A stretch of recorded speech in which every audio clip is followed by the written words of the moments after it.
Come on! It's part 3 of the Siam Kozaman Arachnid GIGA special. Yes! Thanks to you all viewers for enduring so far. This is part 3 of a huge series. I have been trying to classify and basically give outline reviews of all living and extinct arachnid groups, and it's been a huge task. So thank you for your interest. Now, in the previous 2 sections, we had come as far as I come so far and got so far. Well, we studied all the sun spiders and scorpions and prehistoric sea scorpions and some of the other weird groups, and also some other minor groups such as the horseshoe crabs. We studied the opilions, which are incredibly diverse. I mean, just go watch those previous 2 episodes. We studied the little pseudoscorpions. We even studied some of the tick type parasitiform arachnids, which were also great. And man, we studied them all. Now we have the biggest group of them all to confront. We're gonna view the proper spiders, which are a huge group. Before that, let's get a little refresher. Let's look at the animals that were thought of as the immediate ancestors of spiders. But before getting ready, let's just go over the 3 main points of the Kozaman's spider house right here. Number 1, please try to play these videos at 1.5 or 2 times the speed. Makes me sound like a cooler person. Also takes up less of your time. Number 2, please consider donating to me on Patreon. I cannot stress this enough. I mean, I know in this day and age, money is hard to come by, and I appreciate every cent in donations, and you can bet that every cent you give, even if you give $1 per month, any kind of money you give goes to good works, such as, well, these series of podcasts right here. And number 3, I am not an arachnologist, I am not a biologist or zoologist. I just have a, let's say, enormous armchair interest in these matters. And so if you see any mistakes, please feel free to correct me, and please feel free to comment and also like and subscribe to my channel. Okay, let's go. Immediately before proper spiders, we have this group known as Arachnida. Oh wait, let's shut this thing off. Let's go to enter full screen. Okay, so immediately before proper spiders, we had the Arachnida group, which was kind of like spiders but with a kind of weird tail extension. And also you see their abdomens, they're not one ball, they're not one sack, but it's kind of like a segmented thing. This is going to be important in the upcoming views. This was another representative Arachnid, a spider-like thing known as Pan-Arachnid. And boy, would I like to have a time machine and, flip stones in the age of dinosaurs and study all the weird invertebrates living then. Would be cool. But now we get to the royal group, proper spiders. They're an extremely complicated group with many groups and families. In our family tree of greater arachnid classification, they're classified here, blip, right under. Well, they got some relatives, but we'll see them all. And they're just, well, what do you expect? They're spiders. And okay, for the purposes of this video, I'm gonna go with this classification, which is basically something I found off the internet. It may not be the most recent one, but it's really consistent and it really gives a clear overview. Now, you see, this is the family tree of proper spiders. And these are not particular families, but they're like groups or super families containing multiple families each. I'm just gonna skim over them, and we're gonna skip a lot of proper spider families because they have got a lot of families, okay? So let's begin with the Mesothelae group, the most ancestral spiders that are now regarded as the most ancestrals. And let's go. These are, right from the beginning, some of the most amazing spiders out there. What makes them distinct is this kind of segmented butt, basically. You see, in all other spiders, it's like one big sac, but these guys have the kind of segmented sac, which we last saw with the Arachnid protospiders. You see, segments and a whip-like tail. Well, these guys have basically thrown the whip-like tail away, but they still have the segments, and they're just a marvelous bunch. This is the very popular terrarium pet. They're also known as Liphistius. They live in around Malaysia and the surrounding regions, and they're just beautiful and gnarly, and like they're lovely in so many ways. Another species, Liphistius malayanus, like this is the image of a spider in most arachnophobes' minds, you know. And you know, I never understood arachnophobia. I have a like lingering fear of like basically big centipedes, for example. Like if I see one, I'm scared, but I never go out of my way to kill one, nor do I go out of my way to kill a spider. And I am convinced that, you know, people who like see a picture of a spider and go kill it with fire, etc., they are let's say dangerously close to normiehood. And I mean, there are some exceptions. I know some friends who are afraid of spiders, and they're like real cool stand-up guys and gals. So I don't want to go too harsh, but you know, if your first reaction on seeing a spider or another small animal is just to kill it, let's say you have a high risk of belonging in the intersection set between basically arachnophobes and basically people who are just an extra burden. I don't know, but you know, it's the least logical thing. These are beautiful creatures, and if your first reaction is revulsion and fear, you're just operating out of your instincts. You're not thinking. Anyways, I could go on and on for hours just bashing arachnophobes, but hey, arachnophile gang, rise up! Here's another Liphistius species, Liphistius ornatus, another beautiful orange-legged one. And another species, Liphistius youngae. This is basically the family Liphistidae is probably the only or one of the biggest families in the Mesothelae group. So here you go. And you see the butt is kind of swollen, probably had a meal or just molted, but just a beautiful animal. These guys create these web-like traps. So if anything like wanders into these strings, it just goes up, grab and go. That's it. Anyways, let's move on. Let's move on to the bigger group now. Bloop. So we have moved on to the Ophistothelae, which is like the single butt group of basically every other arachnid. And then we're gonna go to this like archaic looking group within this single butt group called the Mygalomorph spiders. And all the awesome spiders are here. There are many families within this group, or many groups. Exact classification is very hazy. So let's go. I mean, the Mygalomorph spiders, they are like all these like primitive looking tarantula type spiders with these like, I love the fang arrangement they have. They have this forward projecting meaty fang base kind of things in their mouths. Looks like they've got two hot dogs in their mouths, and they're just beautiful, and they're just so cool and so misunderstood. Here's a representative species, Hexura. There's also the Mega Hexura, which is like Hexura but bigger. And just look at it. We're gonna go a bit fast with these guys, but feel free to take screenshots. And also, if you support me on Patreon, you will be able to download this presentation for free. Think about all the benefits. You could give this same talk to your friends and be the talk of the day. Anyways, then you got Sphodros, which is amazing. I mean, this lineage, you see the fangs are elongated into like basically like the forward pointing engine of a hot rod car, and they use these fangs to catch their prey. The eyes are here, by the way. It's just like one command center here, and they just go about and catch stuff and eat them. Also, these guys are here, Porotele, which is like the fat F word kind of chunky spider, but it's just, I mean, look at this. Imagine having this printed like covering your entire living room wall, and you bring home a date. God damn, it's marriage and kids within 2 weeks with a room like that, let me tell you. There's also Hexatele, which is like another representative species.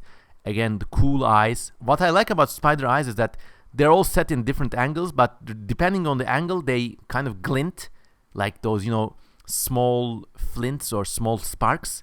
So this effect is visually really beautiful. Oops. Again, this one. And if you're like walking about in summer in lonely country roads, you can actually see the glints of the spider's eyes, like tiny cats. Yeah, I mean, most people think they're like reflections from glass fragments, but no, they're actually the eyes of actual spiders. So keep that in mind. And then you got the famous Australian funnel web spiders. This is the Sydney funnel web spider, Atrax robustus. This guy is a dangerous customer. Like, if it bites you, there is a chance of you dying, I mean, there haven't been many deaths, but you're not going to have a good time. Then you got the Paratropididae family, which is just unbelievable. These are like Solid Snake from the Metal Gear Solid series. They've got this camo suit. So, all the previous species, the bodies are kind of like shiny because, well, they hide in holes. They spend their entire lives in holes and wait for a stupid animal to bumble by. And then they bite them and the animal's dead. And then they suck their juices out. But these guys are active foragers, at least partially. So their body is kind of like covered with a texture that resembles the ground, and it's just so cool. It's like the camo suit from Solid Snake in the Metal Gear Solid series. Then you got the proper tarantula-like things, but of course the things we know as tarantulas, they come in actually several different families. This is one of them, the web-weaving Linotele phallax, and it's just like hairy but also long and gangly. And check out these long leg-like spinnerets. These are the organs it uses to weave the webs, and the webs are just plentiful. Then you got the proper South American tarantulas. Brachypalma is a representative species, and this is just a chonkin teddy bear. If you watch these videos, some of these animals grow to enormous sizes, and actually when they walk about, the individual joints in their legs make these whisper-like sounds. So when the animal is actually moving about on the living room floor or the forest floor, it makes this sound like a conversation. So it's basically like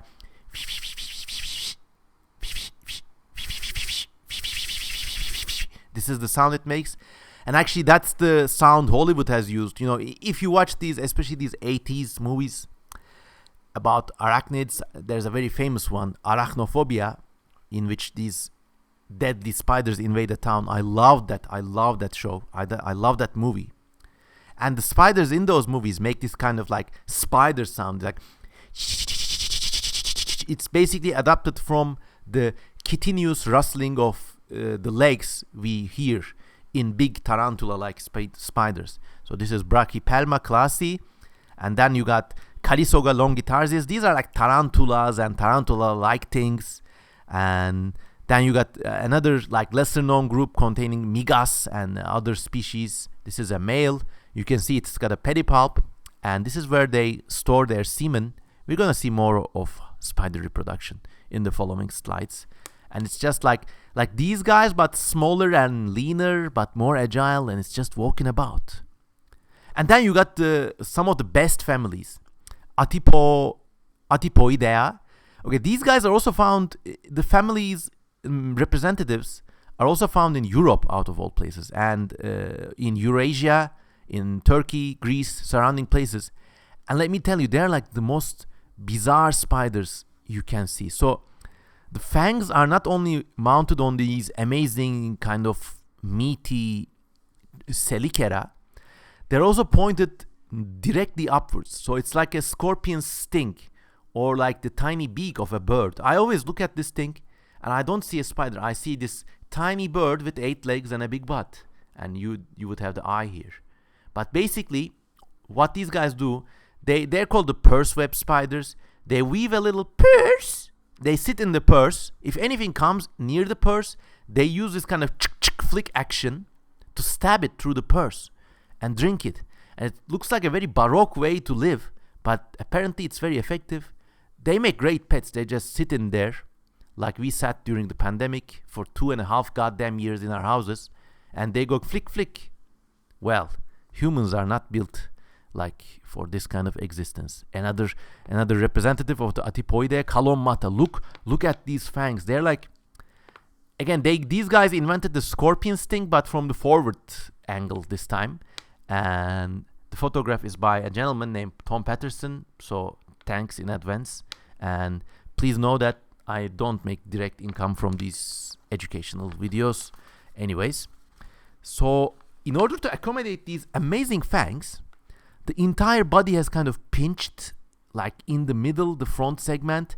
And to offset this balance, the butt also has this kind of kinky projection. The legs are extremely muscular and short, uses them to dig. It's just, I mean, this guy took the spider body plan and took it to the next level. How beautiful. And the eyes are like somewhere here, and they're just, I mean, these guys don't usually rely on their eyes to hunt, so there. Anyways, we have seen the amazing pageant of beauty that was the Mygalomorph group, which contains the tarantulas as well. So let's go to the Arachnids group. And within this, let's look at the Paleocribellatae spiders. These are little known spiders. They're just, okay, now they look like proper spiders. The fangs are, once again, they're kind of similar to the Mygalomorph condition, but they're like neater and more tucked in. And the eyes are also like more compact. It looks more like a spider. This is Hypochilus garshi from the Paleocribellatae group. And then let's move on. Then you got this other group known as Orbiculariae, which contains spiders in Australia just chilling and vibing, as you can see here. He's vibing on a hapless cricket. This is one of those little known groups that are found in Australia and Southeast Asia, and they look like any other little brown spiders, but anatomically speaking, they got really distinct traits that set them apart as a primitive, let's say, cousin group to all others. And then the beautiful species known as Leptonetta is also within this group, just dainty. And then you got many Australochiloid spiders. Hickmania is one of them. Hickmania troglodytes. And then let's go on. Now let's look at the entelogine supergroup. Oh no, wait. Immediately before them, you got the haplogine group, which contains these very famous spiders. They're common around the part of the world I live, Segestria. They got these kind of, they call them the Florentine funnel web spiders or whatever. Everyone sees them and thinks they're deadly. They got these amazing green fangs, which is very beautiful because, green is kind of like a counterintuitive color, especially with animals like this. Like if you think about this big spider, you think they have like reddish or beige or brown coloration. I mean, if you're thinking maybe really exotic forms, think about bright red or yellow, but these guys have green fangs. How beautiful. And like in my neighborhood, I see them all the time. They're in like little holes in walls. You don't see the actual spider almost ever because they're very secretive. But if you shine a light in those holes, you can see the green fangs glittering about. The famous daddy long-legged spiders, Pholcus phalangoides, are also surprisingly enough in this group. This is a very big group, by the way. I mean, you got many different families within this group, and we're just skimming over them. And these are common in many parts of the world, especially in houses and places like that. And basically,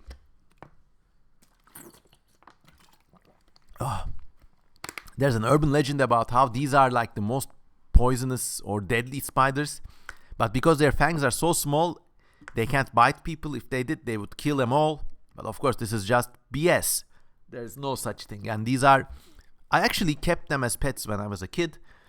I would find them in like dusty corners of the house and like put them in a terrarium with a solid lid basically. And they make their webs, they lay their eggs. They're very fun to watch. I would throw in a fly or a moth and they would catch it and wrap it up. Really cool animals. And then you got some of the best spiders here, the woodlouse killers, Distera and related species. They're also common in the part of the world I live in. You flip stones or turn over some bark and there they are. They got this gnarly red coloration and these amazing fangs. The fangs look very deadly, but in fact they use them to catch and kill woodlice or those pillbugs or roly-polies or whatever you call them. This is another Distera. There are actually many species of Disteras, and they're all beautiful creations. Look at them. Unbelievable. How aesthetic is this body form, huh? I wish I could I wish we had them like as big as horses, to be honest. And then the famous spitting spiders are also in this group. So these guys have a neat and interesting trick. They got this big gland up in this head of theirs, and they use them to squirt this kind of web-like fluid to immobilize their prey, basically. Scytodes. And then moving on to entelogiant spiders. Bloop! And let's begin with the Eresoideae group. The famous Eresus spiders are here, but before them you also have some outlying subfamilies or families or whatever you call them. Uroctea is one of them, with the little spots and the dainty abdomen. And then you got the chunky teddy bear spiders. Eresus. Beautiful. This is a female, and it's like super chunky, and I think it's one of the cutest spiders out there. Just, I mean, beautiful. Even though it has these big fangs, they're kind of like truncated. But you know, this is the mark of a predator. When you have fangs, if you have big long fangs, like this guy, if you push them hard against a prey item, they break easily. So actually these spiders use them like master operators, and they very carefully pierce the pillbug through a certain chink in their armor, and it's more like a surgical operation than like a saber-toothed cat attacking. Whereas these guys have these chunky, short, dirk-like fangs, and then these guys can really use them to crush their prey, bite through flesh, and these are like proper cat-like predators. But they're also super chunky, look at it. And they also have like enormously varied sexual dimorphism. This is the female, and this is the male, who has brighter colors, and they kind of have this intimate love life. And she's like, I want the chocolate, and he's like, yes, honey. And basically, they mate for life, or for the season, if I'm not mistaken. And then let's move on. Let's move on to the Palpimanoidea group, which is like an outlier group. Basically, you got all the weirdos in this group. I mean, this guy, Zeactea. By the way, I'm just giving the big group names here, and I'm not even dealing with the family names because finding them out would take too long. So this is Zeactea in the Palpimanoidea group, and it looks like this kind of World War II German coal scuttle helmet come to life. Might even be considered inappropriate, but in some circles. But anyways, it's just this, and the head shape is really unique and distinct, and the eyes are doing something weird. And then you got another weird group within this group, Boagrius, which is like known for these really long and muscular legs. It's actually a tiny spider, but the legs help it do something specific, and we just don't know what. Maybe it uses them to dig or pluck food items from other spiders' webs. I don't know. Probably someone knows, but that's not me. But isn't this beautiful, Boagrius? Motherfucker's got actual biceps, you know. You've been working out, man. You look swole. What do you mean? Oh, you mean not homo, not like that. Anyways. And then in the Palpimanoidea group, you got Palpi, another Boagrius with these big eyes. Big eyes. Looks like a ancient 1920s diver suit. This is a male, as seen from the big palps. And then you also got this species, Huttonia, which is a beautiful name, and it's a really elegant spider. You know, it's taken the chunky build of these spiders, but kind of stretched it out into something more graceful. But you can see the traces of the muscular legs still lingering about. Also, a trick with these muscular legs is that some spiders actually, at least partially, use the pressure of their hydraulic fluid to move about. So they have hydraulic muscles. In part, they still have proper muscles too, but it's a bit of a mix and match. Anyways, then you got this group, this interesting group containing this genus, Holarcea, which has these elongated tweezer-like fangs, and I think it uses them to capture springtails or other small arthropods. And then you even have these guys. So you have this group known as ocean spiders, represented by basically this genus Desis. This is Desis marina. These are one of the few like spiders which naturally inhabit the sea out of all places. You find them in tide pools in Australia and Southeast Asia. They just live an amazing life.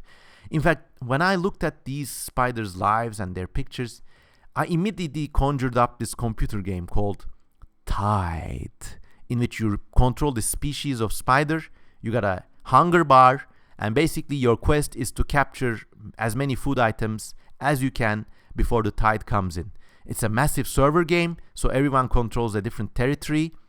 You can hunt and kill each other, but respawning takes a long time in this game. So it's better to like preserve your territory, and like when the tide comes in, the server is shut down, so you wait for 2 days. Then after 2 days, the game begins again, and you wake up hungry. But these are just beautiful. They just scuttle about in these, like, it's the sea punk life of a spider. It's unbelievable. They catch these shallow water, tide pool dwelling crustaceans with their big fat fangs, and they're just beautiful. This is martensi. This one has caught a worm dwelling about in a exposed reef. Unbelievable. The hair helps it repel seawater. This is Desis canyonea. Now this guy is just straight up hunting in the water itself among some red kelp or red seaweed. Just beautiful. Like, someone please make this game. It's called Tide. It's a real life survival game based on these spiders. And there's another Desis. But these habitats, I mean, this is what conjured up this computer game dream when I studied these species, because the textures, the way, the places they inhabit, they're just so beautiful, you know. I mean, I wish I knew a little Unreal Engine so I could render all these habitats. They walk about, hunt, they have the best life. And anyways, moving on. Now we have moved on to the Orbiculariae group, which kind of like, this is close to the proper web weaving spiders. And man, things are gonna get really hectic here. Okay, so this group contains many families, and one of them is the Deinopoidea superfamily, containing Deinopis, the giant Jack Skellington-eyed super spider. You find them in Australia. They make these like stringy bolas-like webs, and basically they wait up, they look around with their big eyes. If something catches up, if something runs about, they just flop, drop the web on them, and then just consume them. Stare into the eyes of this beautiful spider while I get some refreshments, because I've been talking non-stop. It's been just I mean, you notice it even has tiny eyelashes, and this is one of the things I really like about nature. You know, hair has evolved again here, and you know, even if you go to an alien planet, you would be sure that there would be things with eyes. And because of the laws of physics, you know, you don't want anything to get into the sensor. So you'd probably have some sort of hairy texture surrounding the eye. I don't know. What's your favorite spider so far? Write in the comments and I'll respond. Oh my. Okay, let's go. Oop. Okay. Then in the same Deinopoidea group, you also have this genus known as Uloborus, which is like super versatile. They're web weavers. They're also very well camouflaged. They're very versatile hunters. Here's another Uloborus, Uloborus plumipes, the hairy-footed Uloborus spider. The forward-pointing eyes are here. They're quite big, not as big as Deinopis, but it's still something. And this is an amazing thing about spiders, but a spider has so many faces. There's a face up front, there's a face up top, there's a face up front, there's another face here, another face here, another face if you look at it from the side, another face if you look at it from the top. It's just amazing. And moving on, we come to the Araneoidea group, which is like the proper web spinning spiders. There are many species of these spiders. Enoplognata is a representative of the Pteridae family. Here's Pteridion, another species. There's so many. I mean, unbelievable diversity. Unbelievable. Hundreds of families. Well, maybe dozens of families. Hundreds of genera. Thousands of species. Unbelievable. The famous Nephila spiders, which are these giant web weavers. You see them all over the southern hemisphere. You see them in Australia, Southeast Asia, even parts of Africa. They're part of this group. They have these enormous webs. This is the female, this is the male, going, yes, honey, and trying to share its meal. And you got the famous, like, dainty orb web weaving spiders. Argiope is a common genus. They're really beautiful things. I mean, you see them all over. If you're living in Europe or basically the Eurasian supercontinent, you would have a high chance of seeing these guys.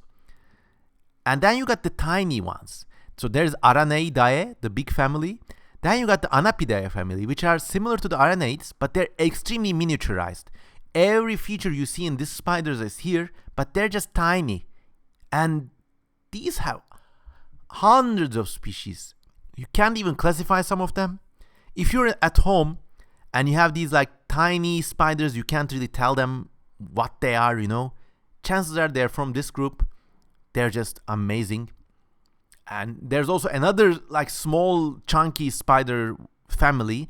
These the way I understand it, and I might be wrong, these are descendants of these proper big web weavers, but they've just become tiny and they become basically Iron Baby and just small. Mismena from the Mismenidae group. And then you got the exotic Archidae family, which is kind of like these arrowhead shaped spiders with these mantis-like foreclaws. They're really amazing. The head looks like a big cat for some reason. And they also spin webs, but they also hunt actively. They're like, imagine one of these guys try to imitate a crab spider, and this amazing family was the result. And of course, who can forget? The world's most amazing spiders are in this group. Archaeidae and Archaea.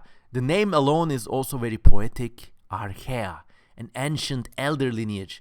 But what have they done to the body plan? Okay, you see with these spiders, the forepart, basically it's like a ball. But these guys have stretched it into a tea kettle-like form. And they have built a second head on top of their first head. And this hosts the eyes and the muscles they use to operate these enormously long pincer-like jaws. What they do basically is they woke up to tiny spiders in webs. Maybe they woke up to these I'm Baby, and they go just flick and catch it. And it's extremely baroque, bizarre, and it's one of those weird curveballs that evolution always throws at us. Whatever you can dream, evolution has already come up with something stranger.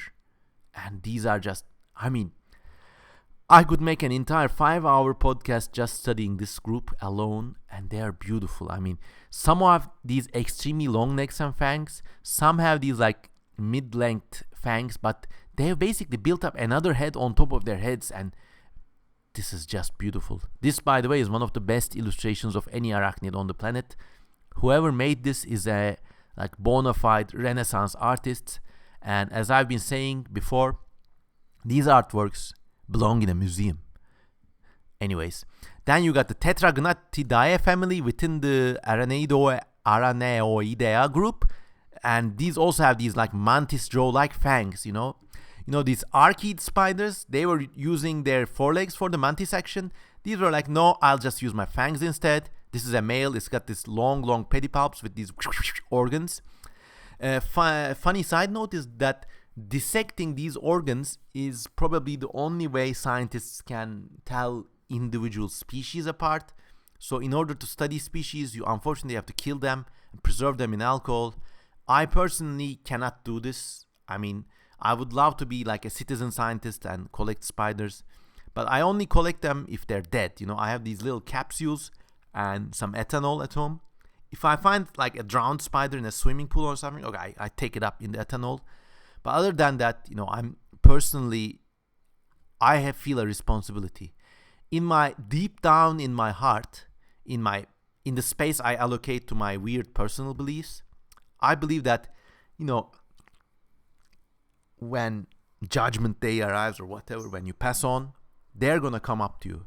They're going to say, why did you kill me? And you have to be honest. I wanted to study to exact information. You had to take a life.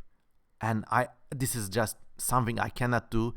If any researchers do it, I respect them, but it's like a common joke in zoological cycles. The teacher asks the student, what's your favorite animal, Haley? And he's like, I like birds, or like, I like fish. And the teacher suddenly grows very grim.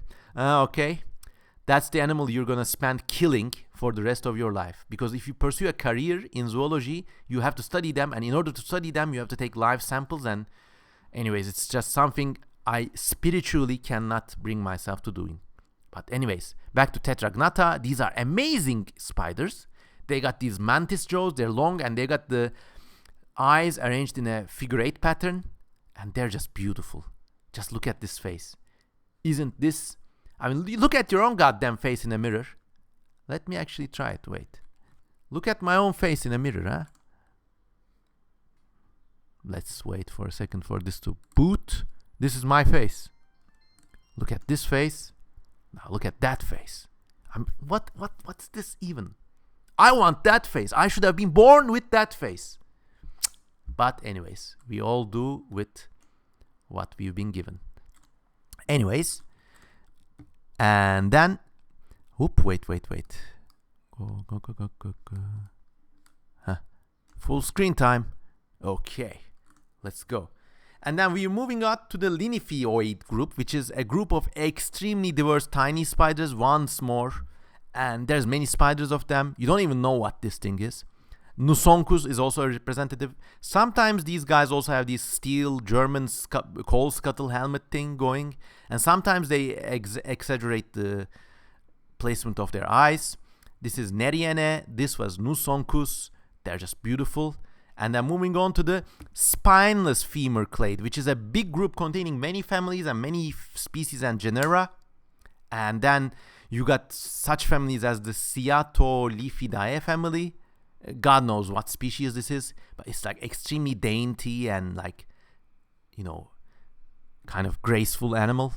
The famous black widows are also in this group, the spineless femur clade. Basically, this clade is named after a certain segment of their legs, and it's supposed to be a common shared ancestral feature to all these spiders. Latrodectus mactans, famous black widow.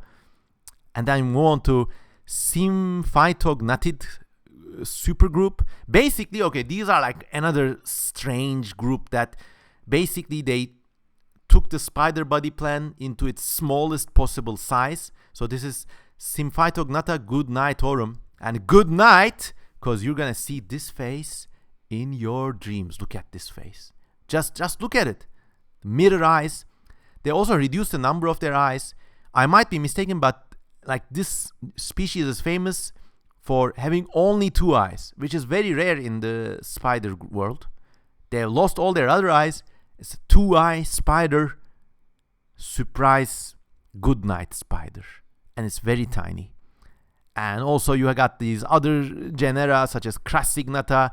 Once again, the other eyes are reduced but not totally absent. And it's got 2 proper eyes. That's interesting. Imagine how it would happen if like these spiders stayed tiny and then for some reason they evolved great sizes again. I don't know where, on an island or something. And then you would have proper like 2-eyed spiders. Maybe their faces would resemble those of birds or reptiles more. I don't know. And moving now on to the Nicodamidae group in the Entomogyne super group. And then you got these spiders such as Nicodamus, which are like extremely red and nice and beautiful looking. They're like a cousin group to all the other big groups we are now about to see. Here's another Nicodamus. These are all males. You see their front legs, they have something going on. Okay, basically there's no easy way of saying this. The way most spiders mate is similar to this obscene human practice known as fisting. Basically, the male spider's genitals are, well, sperm organs are down here. But what they do is they pump their pedipalps full of sperm. They basically like make a fist with all these like weird tubes and glands in these structures. They collect their sperm there and they carry them about in their pedipalps here. And when they see a big female spider, they do this intricate dance. Almost all spiders do this. I mean, because the female spider is huge, most cases. Takes a hard time to approach. And then basically they put their fists plop, plop, plop, plop, plop, plop into the female's genital area, which is located here, but it's bigger and it's deeper and chunkier. And that's spider reproduction for you. And now let's go to one of the most diverse clades. You think we're done with spiders, huh? Just you wait. We're not even halfway there yet. RTA, What's RTA stands for? The retrolateral, the tibial, the apophysis, which is basically this interesting structure in the pedipalps. You see, these all spiders have these pedipalps. Well, these guys, kudos if you spot the reference here, these guys actually have this thing called a retrolateral tibial apophysis, which is like kind of like a backwards projecting spike found on their sperm pump glove, fisting box glove kind of organ on their pedipalps, basically. And the way most researchers identify, as I told just before, is by dissecting the spider, killing it, immobilizing it, and making detailed drawings of these organs. In fact, if you're a spider scientist, you would be spending most of your career making these drawings. And they're actually fun to do. I mean, I have ethical objections against killing specimens just for studying, but I have no ethical objections if like someone gave me photographs of these things and wanted me to make drawings of them. It would be a dream job, because really, I mean, even in the age of computers and electron microscopy and whatever, a drawing is still the clearest way to represent these complicated organs with which scientists can tell species apart. Okay, so let's go with the RTA clade, this clade. So first among this group is a super group called Dionica, basically. And in them, there's the Corinoidae superfamily, represented here by Nicodamus, something like a wolf spider. And then you got the Gnaphosid spiders, which are just beautiful. They're just slick, leathery, dark-colored spiders that run about. Their classification is not very clear. You see them all the time. I mean, if you flip stones, or like if you like take a walk in a like mossy hillside, especially early afternoon or late afternoon, you see these guys. They're just some of the most beautiful spiders around, completely harmless, but they look very slick and businesslike, and that's why I love them. Another Gnaphosid spider, no one knows what species they are. I mean, just like chances are if you find something, it's going to be something unknown to science. And then you got in this Dionica group, you got the cutest spiders, the Salticidae group, the jumping spiders. Well, this is an extremely diverse group. You got jumping spiders that look like this. Basically a cat just pouncing about, and it's caught this big ass fly. Isn't this a monumental picture, by the way? But we also have them in some extremely exotic shapes and sizes, especially in like the Southeast Asia or surrounding regions.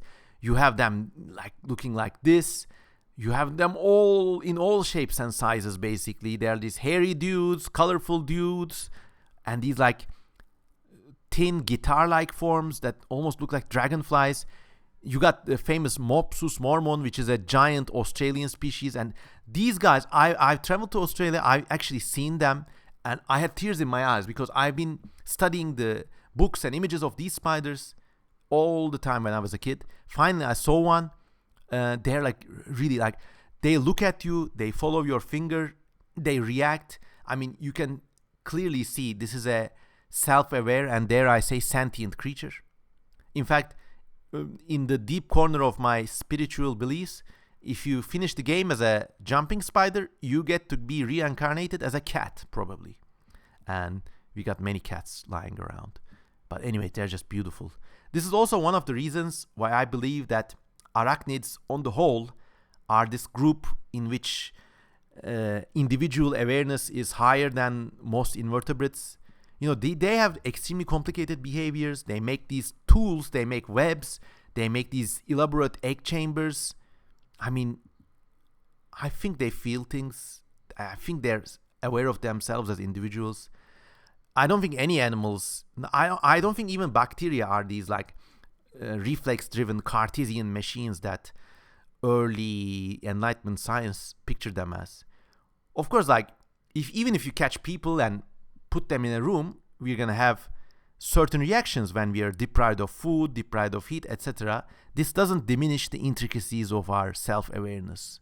And neither should it for any creature, neither for a spider, not for a lizard, not for an insect, an ant, a bacterium. I think all life is self-aware. And if you don't see this, you're just dumb.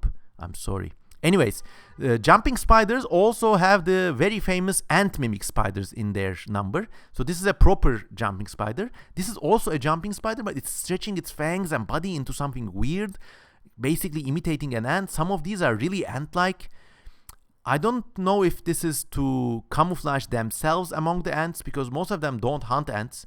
Maybe they're just evolving this way to avoid predators.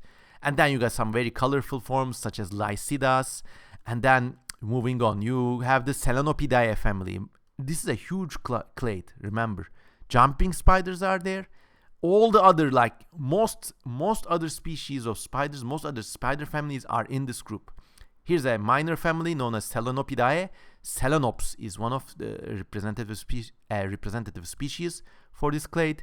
You also have Hoops, which are these like flat, bark-dwelling spiders.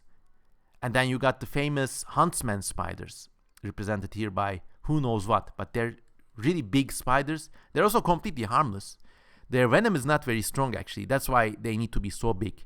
And in fact, this very popular meme photograph from Australia, this giant huntsman spider cropped up on a farm somewhere in Australia, and they took a photographs. Of course, this is forced projection. This is way closer to the camera than the girl is. I mean, look at the size of her arm. It looks very thin. But because of this common photographic trick, it looks as big as a cat, whereas I think it's only as big as a hand, which is still something. The famous crab spiders are also here, Thomisidae. These are like ultra introvert spiders. They walk about on flowers, and they basically wait for other insects to bumble near them, and then it's game over. And sometimes they're very flashy. Epicadus heterogaster is one of those tropical flashy crab spiders. And then you got this other group called Zoridae, which are similar to wolf spiders, but not quite there. And this photograph I like this photograph because I took this photograph myself. Basically, there was this big ass spider on the ceiling one day in my parents' house. Put it in a glass and took this macro shot and then released it.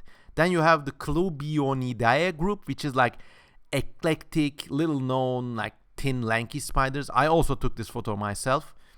It's really beautiful. And then moving on to proper lycosids, the proper wolf spider clade. And these are just beautiful. I mean, there are many species of them. Some of them are tiny. Some of them are like really big and articulate, if I might say so. They resemble little tarantulas some way. And then moving on to the Amaurobioid group, which contains this like little research clade known as the Amaurobioidea. I'm really slurring now. But Amaurobius is a representative species.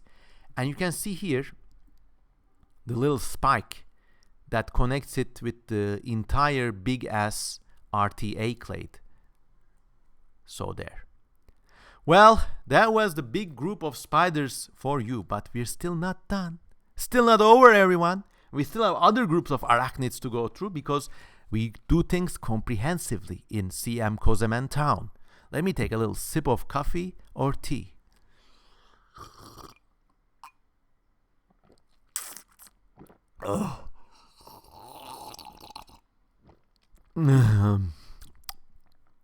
Okay.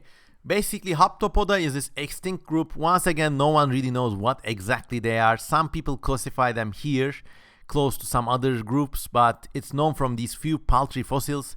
Plesiosiro is a representative species. It's got the segmented body, but the tip part of the abdomen or the head section resembles these kind of like mites or Ricinulaids closely. And it's got some features like pedipalps preserved, but no one's really sure what it is. People think it looked this way when it was alive. The reconstruction is by Jun or NI075 on Instagram. Please go check out their works. And then moving on to the Amblypygae group. These are the... They're here basically. As you can see, they got the segmented butt and a basically spider-like forepart, but these things are like claws. The pedipalps are shaped like big jaw-like claws. So that's one reason why some people align the haptopods close to them, but they're doing their own thing. They're not extremely diverse, but they're really beautiful.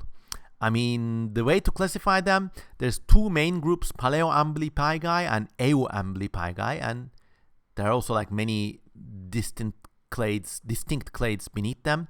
We're just gonna go over them all. So looking at the Paleoamblypygae clade, you have things like Veigoltina, which is a fossil species known from basically fossil remains.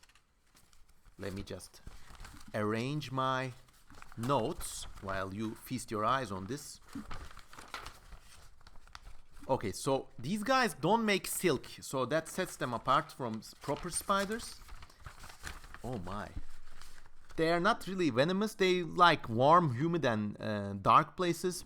So this species, Veigoltina, is known from fossils, but comparatively recently, they discovered a related species still living and alive in West African termite nests. Behold, Paracharon caecus. It's just really like gnarly looking. It looks more like a spider compared to other amblypygids, but it's basically a living fossil. And here is, now we're moving on to the Eoamblypygae group. Remember, no longer paleo. And a representative species of the Carinae subgroup is Carinius ionanicus, probably known from the Ionian Islands. You see, they've got these jaw-like pedipalps, but also the first legs are extremely extended. They kind of work like antennae. Another representative is Carinius cacum. Once again, you see the same anatomy repeated, but with slight distinctions. The jaw kind of pedipalps are different. Anyways. And then these sometimes in tropical forests, they have these like really weird dainty forms. The antenna legs are basically curved and curved again, like paper clips, allows them to sense their surroundings. And then in caves and stuff, you got really enormous varieties. Once again, Mr. Tom Patterson's photographs are gracing our commentary. Stygophrynus is a representative species, seen here with, and now they have taken the antenna leg thing into its logical and shocking conclusion. These are like whips, basically. That's why people call them whip spiders. Another representative of the Phrynichidae subgroup is Phrynicus ceylonicus, found in Ceylon or Sri Lanka. Another species, Damon, get over here, Damon diadema. Once again, beautiful body structure. The legs are like strangely, they seem to have a few fewer joints than those of spiders, so they have this unique look, and they got these nice stripes. They're just beautiful creatures. And another cool thing about this lineage is that the way they reproduce is the males don't approach the females. They don't do the whole pedipalp fisting things like spiders do, but what they do is they create these beautiful works of biological art known as sperm packets. And they're all distinct for each species. This is the sperm packet of Damon diadema. It looks like a beautiful modern sculpture. Heck, I mean, no modern sculpture looks this beautiful. Another sperm packet here is from Damon medius. Basically, these have like unique, beautiful shapes, and I think there's something about their smell. So the female goes up there and goes like, oh, what a beautiful creation, and then sits on it and kind of creates the next generation that way. So imagine if these amblypygids have this civilization like people. Now, a museum of the modern arts would probably be somewhere minors would not be allowed. Anyways, another beautiful sperm packet. These are just beautiful. I mean, genuine works of art in my book. And then you got the Phrynichidae group, also represented here by Musicodamon atlanteus. To my best knowledge, this creature does not make music, but it's a beautiful name nevertheless. Another picture of Musicodamon. I don't know why they gave it this name, but look at the jaw limbs. They're like a big T-shaped, just really beautiful. And then in Phrynichidae, now moving on to Phrynidae, you got Phrynius whitei with its little tinkle-winkle babies. Once again, taking better care of them than some mammals I know. And you see, it's interesting to note how the limbs are kind of exaggerated in this rubbery form with these kind of babies, but they're just cute. And you can see how they grow and they unpack and they finally assume this shape. You see the pedipalps here. Now when they grow, they become this way. Anyways, another representative is Heterophyrnus. Once again, a beautiful, just business-like amblypygate, a beautiful business-like whip spider with these spikes, which allow it to catch like tiny or fast-moving prey, I guess. And then you got Paraphyrnus, which is basically this guy. Nice dark and red coloration. You also have Paraphyrnus laevis, which is, well, all of these are beautiful. I keep repeating myself, but they're all beautiful. What can I do? Then we move on to Teleponida, also known as Vingaroons. Vingaroon! Okay, bloop, they're in this part of our arachnid family tree. They basically kind of resemble amblypygates, but they got like a kind of whip-like tail, and they don't have the antenna legs, and they got these burlier mouth parts or forelimbs. And I mean, this is a representative. You see, these guys are pretty easy to classify, mostly because we don't know much about them. So there's a subgroup known as Hypoctoninae, and in it a representative species Etianus. And then Hypoctonus is also another representative. But you see how these pedipalps have these boxing glow shapes, and it's just flattened like dark carapace with this like weird whip-like tail. They use it for like self-defense. They flick it about and like it's covered with some sort of vinegar-like irritating substance.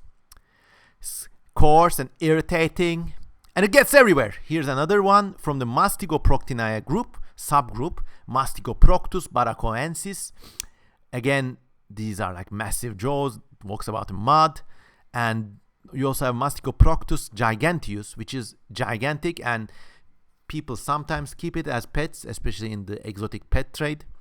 And then you got this group known as Telephoninae, represented here by Telephonus. And then Tetrabalius is also a representative. This is a faster, more lightly built species. Now its forelimbs are once again doing the sensor limb trick, but not all of them have this. Well, I guess all of them do have this. I never noticed it before. Okay, so my bad. They do have the sensor limb after all. And then once again, the gnarliest Typopeltine telephonid whip scorpion. Typopeltis crucifer. Sounds like it crucifies people for a living, but actually it's a good mother. And once again, it's rubbery babies. Aren't these beautiful? How can people be scared of these? Something I can never understand. And another Typopeltis.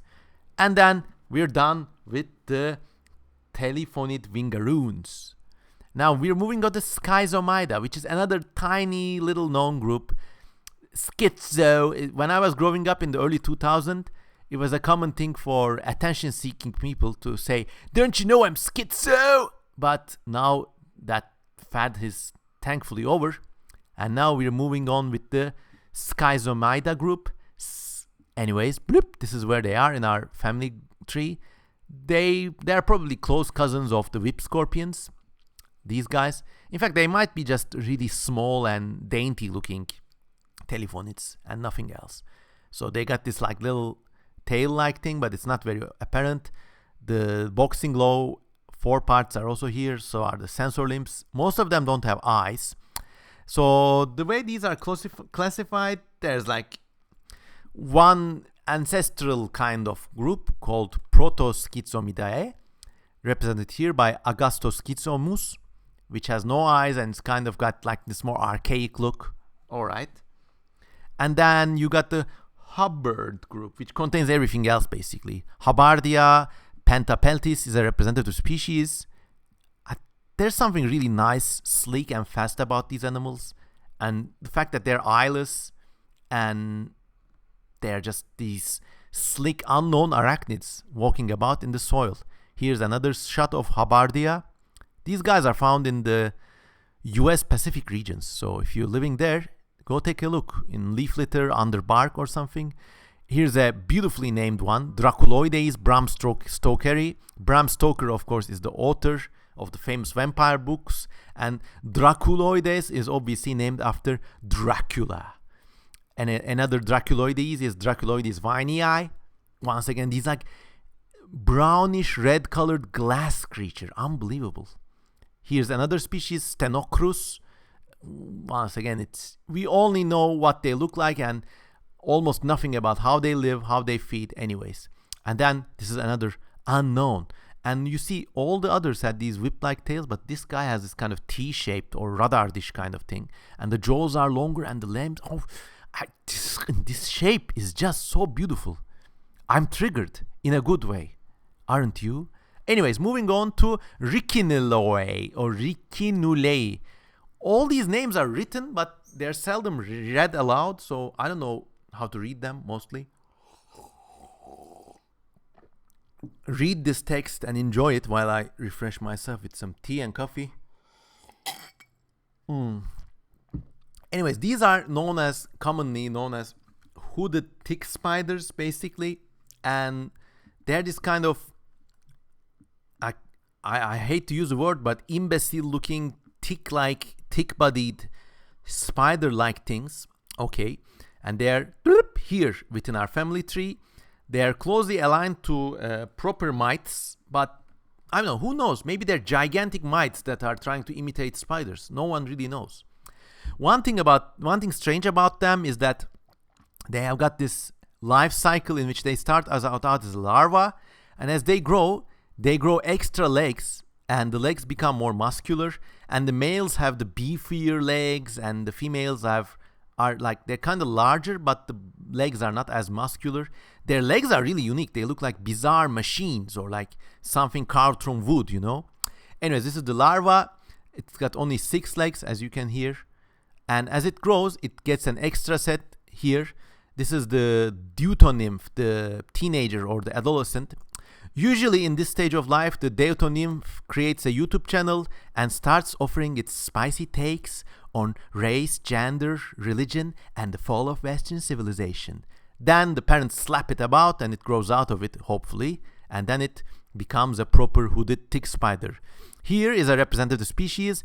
This group, the Ricinulei, I don't personally know like subfamilies. There are some genera and that's it basically, but within that limited diversity, the shapes are quite variable. So this is a representative proper, let's say, Cryptocellus goodnighty, and then this is Pseudocellus jarocco. And once again, the males, they're doing very strange things with their leg joints, these like T joints or these buff limbs, and they almost look like machines or like door hinges, and it's just a beautiful, beautiful aesthetic. Another species, Pseudocellus platniki. Now this guy is super extending its legs, but the front parts, they're still like, it's like a keychain. What's it doing with them? I have no idea. Another Pseudocellus. I guess this is a male, this is a female. You can see the showing off his arms basically. And then you got some really lean ones like Pseudocellus monjarazi. This is the hood that covers its head sometimes. It's mobile. But what's it doing with this thing? I don't know. Is it used for prey capture, mating? Your guess is as good as mine.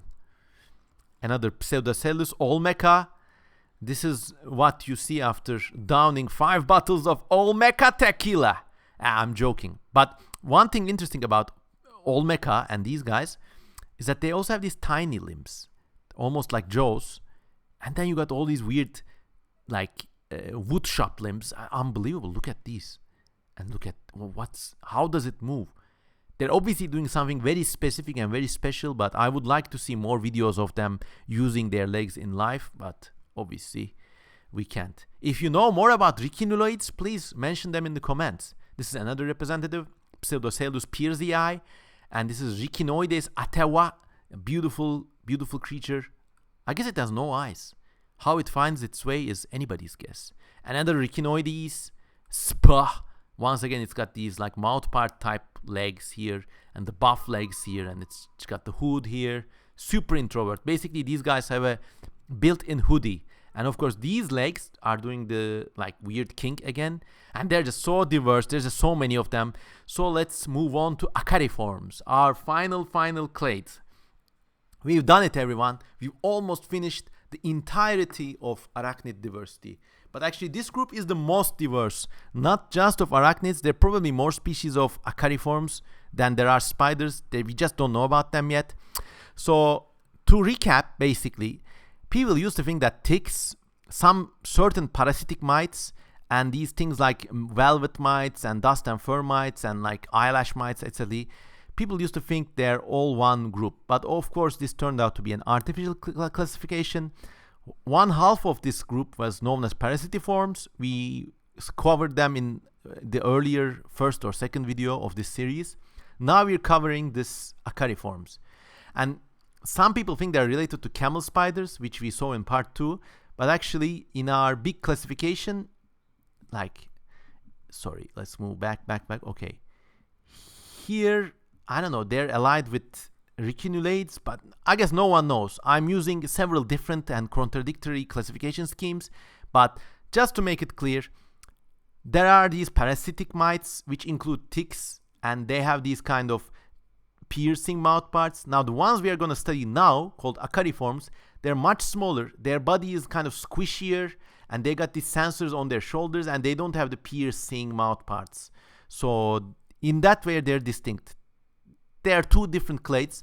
What they're exactly related to is not certain and probably will keep changing every 5 years. But anyways, so among them we have the Sarcoptiform group, which includes cheese mites such as Triophagus. And believe it or not, these guys, look at it. I mean, what a cute animal.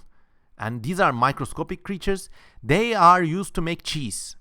Milbenkäse cheese from Germany. I've never eaten it, but it looks delicious. They kind of infest the yeast and turn it into this kind of spongy, like dusty, gritty cheese, which they say is really beautiful. And in Germany, in a place called Würschwitz, there's this cheese factory that uses mites. And for generations, they've used the mites to make cheese. And to their memory, there's this monument in front of this, like, I wouldn't even call it a factory, but I guess this cottage industry. But in front of it is the monument to a mite. Amazing. Imagine 10,000 years ago, they discovered this statue. What the hell would they think? They would always assume it's like a god or a deity or something. Archaeologists have this kind of easy way out. Any relic that doesn't look standard, they think it's a god people worship. But I think, most archaeological relics are just common everyday objects, piece of trash, piece of toys. You have these like a statue of a goddess or something. Maybe it was just a doll that kids played with. Or like some statue somewhere. It doesn't mean people exactly worshipped in a like theological intricate way. It's just a cool statue of a weird lady or a weird guy. Anyways, that was a big aside. But again, 10,000 years ago, they would think that in Germany, close to the end of the 20th century, a spider cult developed, and they worshipped the spider mite god. But they would never know, actually. Anyways, then we're going to the Epidermoptidae group, which are found on bird and mammal skin. These are skin mites, basically, and every living animal has them, basically. You have them, I have them, birds have them. In fact, there's a good song. In your food and in your cheese, on those people and their pets. In your body like disease, there are tiny arachnids. I'm a tiny arachnid. What a banger. What a banger song. And what a banger organism. Psoroptes cuniculi. Anyways, moving on, you have the flesh mites, Sarcoptiforms, which are like basically move on your skin. They're extremely tiny. They eat your skin flakes, and unless there's something horrible with your health, they're not bad for you. In fact, you and I probably have them on us. We certainly have these guys, Demodex. They are the eyelash mites. Like, touch your eye now, they're on it. There's no way you can like be free of them. Every person in the world has them. Demodex. In fact, they're not even parasites at these points. They're probably symbiotic with us. And if you destroyed them, maybe something would go bad with your skin flora or all the bacteria and other things that live on your skin. Demodex has stretched because it's a microscopic thing, it has stretched the mite body plan to a limit. It's big, long, almost like a worm. Looks like this under a microscope. This is an eyelash, and it's just a cute fellow traveler.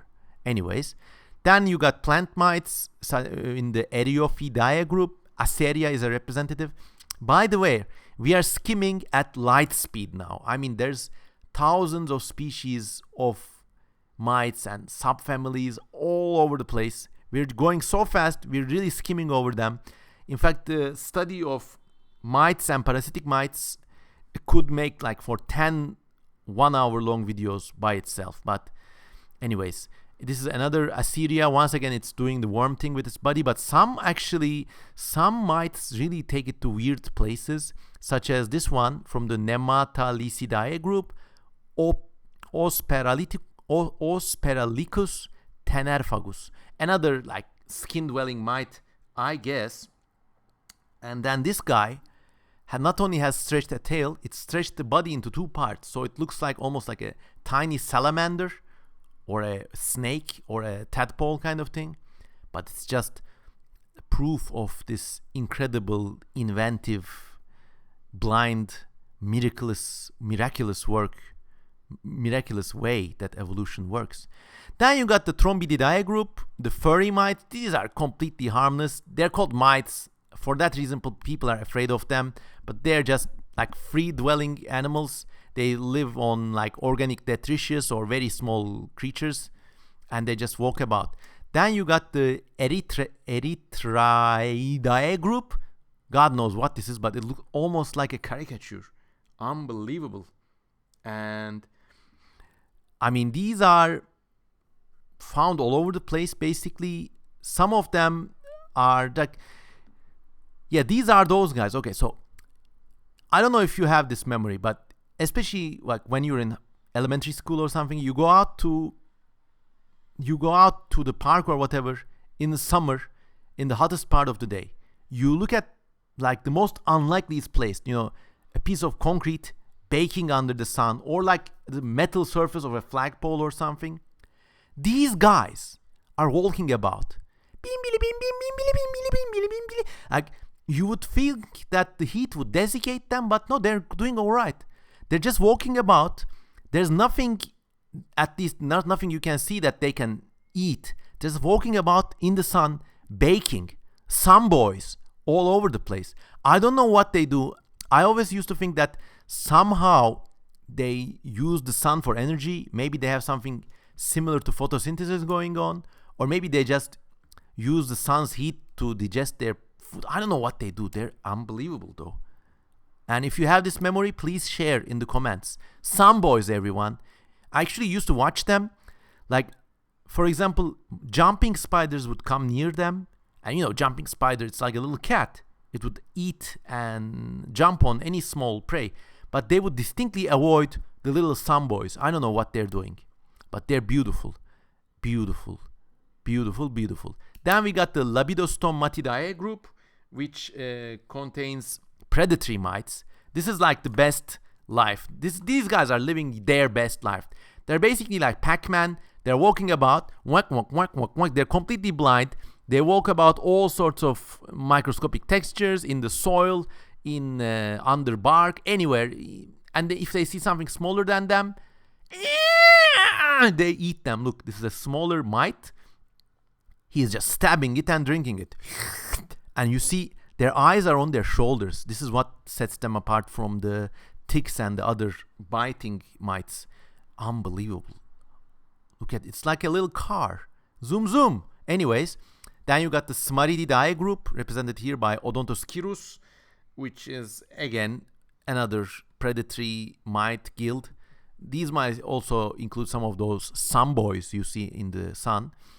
And then you got the water mites, Arenuridae, Arenurus. These guys are dispersed by dragonflies and damselflies. They hitch a ride on them, and they just, their legs have little hairs. They're so small that at these sizes, these leg hairs function like pedals. They swim about, gluk, gluk, gluk. And these are like, so the United States parachute airdrop infantry of the Might legions, I guess. Like, everybody enter the aircraft, and if the damselfly approaches a body of water, like, go, go, go, go, go, they jump into the water and the cycle begins again. Tetranychidae also contains these like little, I guess they're plant mites. I need to check my notes. Oh, these are actually really dangerous pests. They spin webs, they destroy agriculture. They're really dangerous in that respect. And there's also the Tarsonamidae group. They're so tiny, they infest the breathing holes of bees. And they're really dangerous pests in bee colonies. This is the trachea of a bee. No, that's the organs bee. These are basically the pipes bees use to breathe air. And these guys, Acarapis woodi, are like, we're just taking out, just walking about, infesting the poor bees' breathing passages. Anyways, then you got the really microscopic forms. You got this Trombidiforms once again. This group called Tiaidae. They're like tiny plant mites, I guess, represented here by Loria. I guess it's a British mite because it's not a trachea, it's Lori. Anyways, that's a bad joke. Bad joke. Anyways, then you got this enormous group.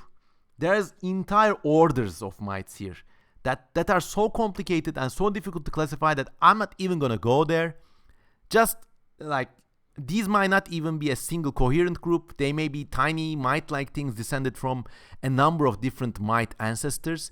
But you see here, this is tiny, Nanorchestes, and some of their relatives. I mean, these are all over the place.